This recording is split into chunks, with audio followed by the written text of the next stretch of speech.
Hello, hello, dear students. Let us continue the Linux system topic. Now we'll be discussing about process management. We already know that process is nothing but program under execution. Uh, in Unix, process management basically separates the creation of process and the running of a new program into two distinct operations. And process management is basically managing the execution of processes in the system. We know that in the multi-programming system, there will be multiple processes running concurrently on the system, sharing the CPU time. So in the Unix, basically we make use of fork system call to create a new process. So fork is a system call that is used to create a new process. And a new program is run after a call to exec ve system call. So fork system call is creating a new child process, and the child process is basically called as clone of the parent process. So whenever fork is called, a new child process is created, and the child process will be executing the parent's program only until it calls execv function. So whenever child process calls execv function to execute a different program, then it will be running a different program other than its parent process. Under Unix, the information related to process will be maintained by the operating system to track the context of the single execution of a program. Under Linux, the process properties fall into three groups, that is the process identity, process environment, and the process context. The Linux process will be having these three, that is process identity, process environment, and process context. So let us understand what is process identity. As I already mentioned, in the multi-programming system, basically Linux is a multi-user and multi-processor system. In Linux, basically multiple users will be executing multiple programs simultaneously. It means many processes will be running simultaneously on the Linux system. So every process is identified by a unique number that is called as process ID. The process ID is basically an integer unique identifier assigned to each and every process. And also we used to specify processes to the operating system when an application makes a system call to signal, modify, or wait for other process. We know that signal is basically software interrupt. Interrupts are basically used to notify about the events that are happening in the system. So system call signal is used to notify the signals to the processes. So process ID will be used whenever an application makes a system call to the signal to notify about some event to the process. And even it will be used during call to the modify, and similarly for the wait. For example, parent process will be calling wait system call because the parent has to wait for the child process to terminate. For that purpose, it is going to call the wait. So here also the process ID is going to be used. Now let us look at the credentials. Every process on the Linux system is associated with the user ID. So user ID is basically assigned to each and every process, and also it is having the group ID. So in the Linux system, there will be a group of processes will be created, and one process will be acting as a leader of the group, and its ID will be taken as a group ID. So every process will be user ID, and it may be belong to a particular group having a ID. So every process is assigned with the user ID and the group ID. So that determine the process rights to access system, resources, and files. So based on the user ID and the group ID, and different access rights will be set here.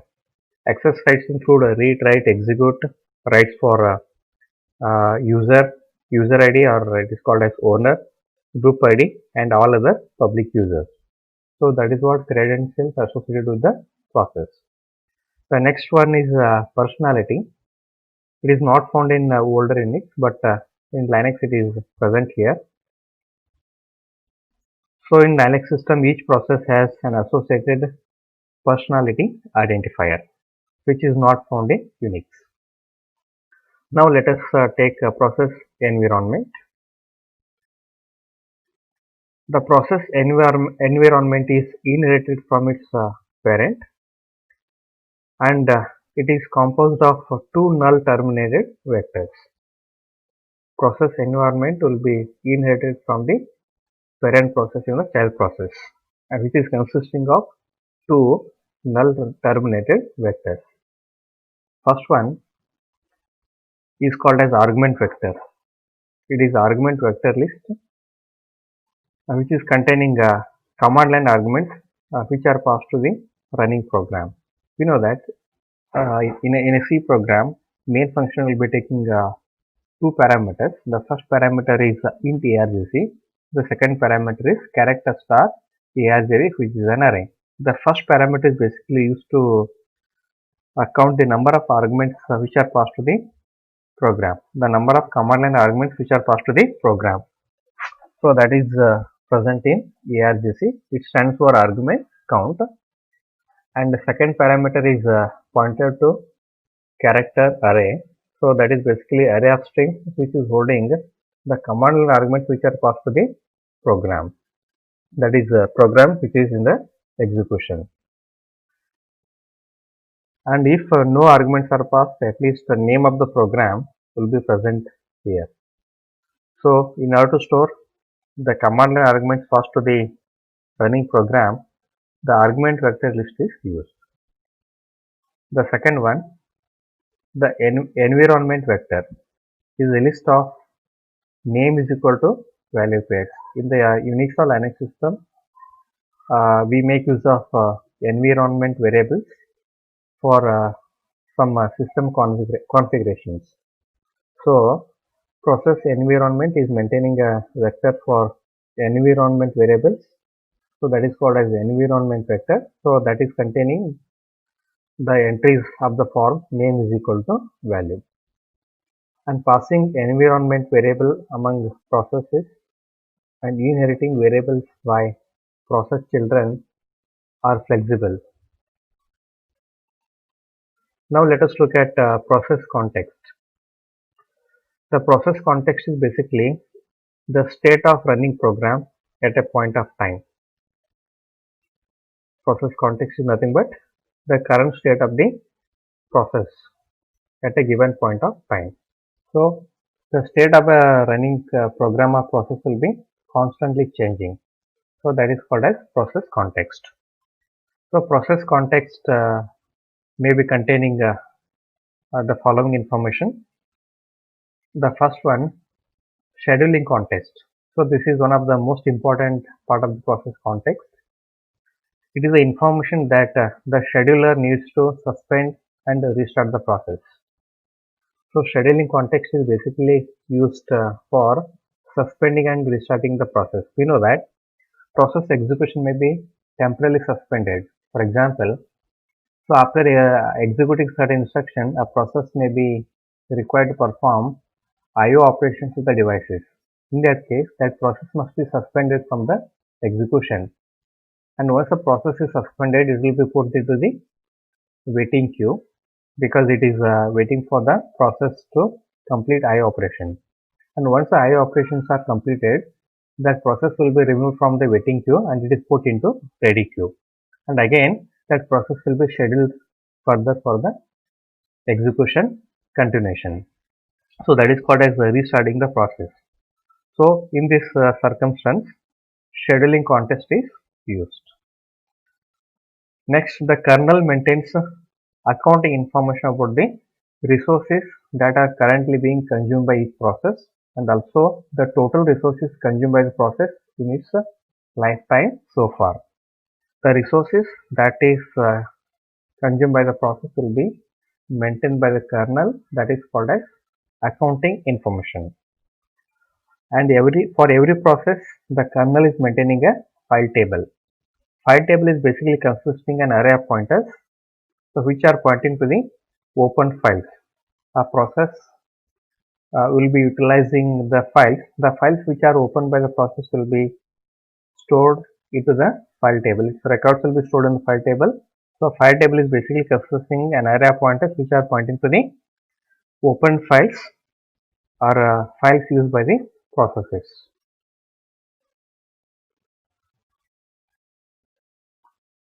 The next one is signal handler table. We know that we discussed about signal. Signal is basically a software interrupt sent to the process. So signals are basically used to give notification about some event that are happening in the system. For every process or the process context, there is a table called a signal handler table. So whenever a signal is sent to process, a process can take some necessary action for the signal. Signal is basically giving notification about some event to the process. So there are different possibilities for the processes. Process may simply ignore the process that it has received, or else it may call some signal handling routine in order to handle that particular signal. For that purpose, in the process context, kernel is maintaining signal handler table. So this signal handler table basically consisting of the addresses of the signal handling routines or functions. So whenever a process receives a signal, the corresponding signal handler routine will be searched in the table from the table, and that handler routine will be called, which will take care of the signal. The next one, virtual memory context. So the virtual memory related information of a process will be maintained in this particular context. So that is what virtual memory context. Now let us look at processes and threads. So we already discussed about multi-threading concept. If you look at today's modern system, a process in the modern computer system will be having a thread by default, that is called a main thread. It means program execution will be done by the thread today. Okay, so similarly, a Linux process will be having the threads. So basically, Linux uses the same internal representation of the processes and the threads. A thread is simply a new process that happens to share the same address space as its parent. Under a single process, as I already mentioned, a process will be having the main thread. Under the main thread, we can create any number of threads, child threads. So that is called as multi-threading. And whatever new thread we create under the main thread or under the process, it will be sharing the same address space as its parent or the main thread. In a Linux system, a distinction is made between a process and the thread. In the Linux system, a new thread is created by clone system call. We already discussed about fork. Fork is different from clone.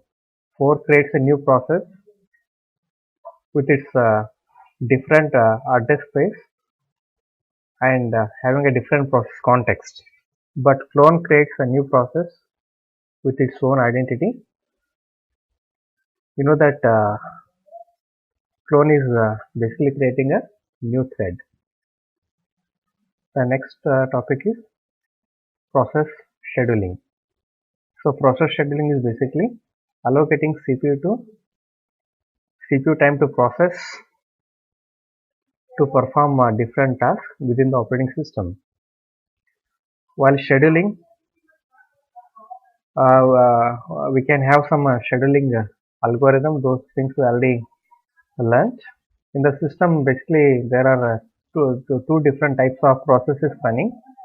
The processes which are created by the kernel that is called as system process, and the processes which are created by the user, that is called as user process. And the kernel process should be running in the kernel mode. User process will be running in the user mode, and we may divert from user mode to kernel mode whenever we want to access the system resources like CPU, memory, and IO peripherals.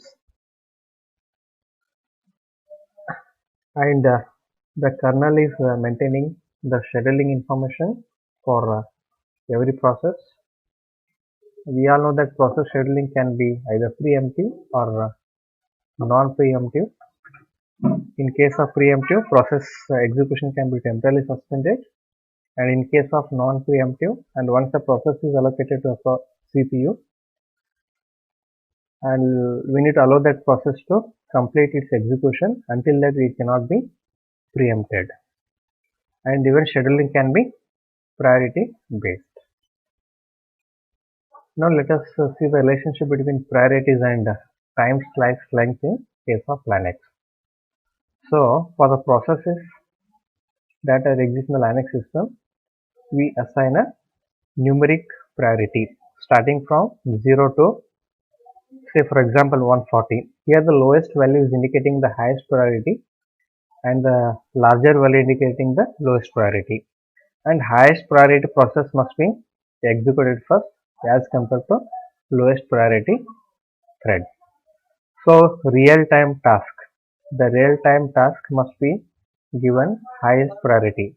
Hence, a lower priority value will be assigned to the real-time tasks which are having the highest priority and they are executed first. And for the other tasks which are not that much important, we set the lowest priority which are executed later. And if we make use of round robin CPU scheduling algorithm, then for the highest priority processes we set the larger time quantum, and for the lowest priority processes we set the lowest or the smaller time quantum. It means more CPU time will be given to higher priority processes. Now let us look at the kernel synchronization. A request for kernel mode execution can occur in two ways. First one, a running program may request the operating system service either explicitly via system call or implicitly, for example, whenever a page fault occurs. Second, a device driver may deliver a hardware interrupt that causes the CPU to start executing a kernel-defined handler for that interrupt. The kernel synchronization requires a framework that will allow the kernel's critical section to run without interruption by another critical section. So Linux uses two techniques to protect critical section. We know that only one kernel process is allowed to enter into its critical section, and all other kernel processes which are trying to enter their critical section must be suspended. So like this we need to synchronize the kernel processes. So to do this, kernel is basically maintaining a flag that is called as need rescheduled. So whenever this flag is set, that process needs to be rescheduled. And most of the kernel code is non-preemptive. So once the kernel process is allocated to CPU for execution, it should not be preempted because they are having the highest priority. The second technique applies to critical section that occur in an interrupt service routines. Let us continue the process scheduling. The Linux system implements first in, first out and round robin real-time scheduling classes.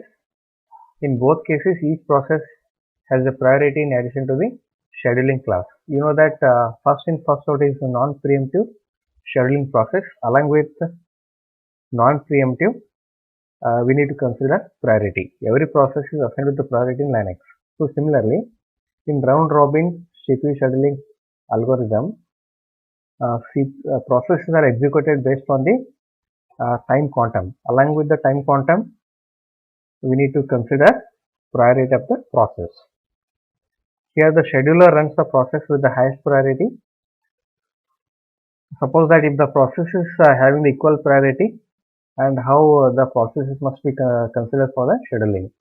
Here we need to consider the process which is waiting longest for the scheduling purpose.